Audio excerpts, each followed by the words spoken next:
انسان سے غلطی ہو جانا کوئی حیرت کی بات نہیں۔ غلطی انسان ہونے کی نشانی ہے، لیکن غلطی کے بعد دل کا نرم ہو جانا یہ ایمان کی علامت ہے۔ اللہ غلطی سے ناراض نہیں ہوتا، اللہ اس دل سے ناراض ہوتا ہے جو غلطی کے بعد بھی اکڑا رہے۔ جو دل غلطی کے بعد شرمندہ ہو جائے وہ دل اللہ کے قریب ہو جاتا ہے، اور جو دل غلطی کے بعد بھی بے حس رہے وہ دل اپنے آپ سے دور ہو جاتا ہے۔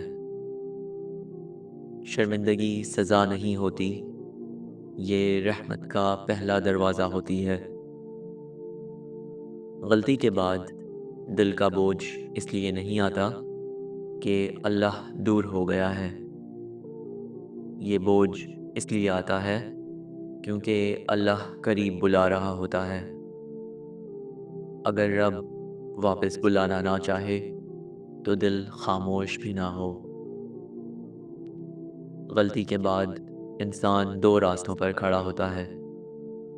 ایک راستہ مایوسی، خود سے نفرت اور یہ سوچ کہ اب سب ختم ہو گیا ہے، جبکہ دوسرا راستہ خاموشی، شرمندگی اور واپسی ہے، اور اللہ ہمیشہ واپسی کو پسند کرتا ہے۔ اسی لیے کہا گیا ہے کہ اللہ کے دربار میں سب سے ناپسندیدہ چیز مایوس ہونا ہے۔ غلطی سے بڑا جرم یہ مان لینا ہے کہ اللہ معاف نہیں کرے گا۔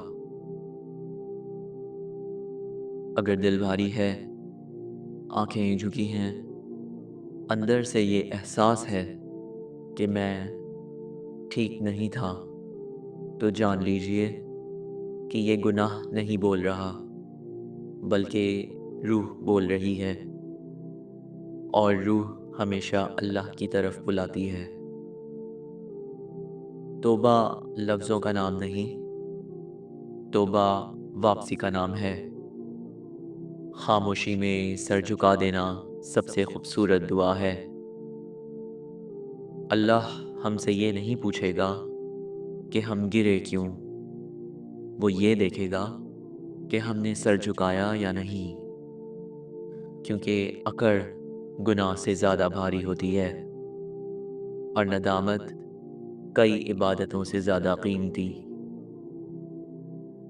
اگر آج کوئی غلطی آپ کے دل پر بوجھ بنی ہوئی ہے تو اسے اپنی سزا مت بنائیے، بلکہ اسے اپنی واپسی بنا لیجئے، کیونکہ اللہ غلطیوں کے بعد بھی بندے کو قبول کرتا ہے، بلکہ کبھی کبھی غلطی کے بعد ہی قبول کرتا ہے۔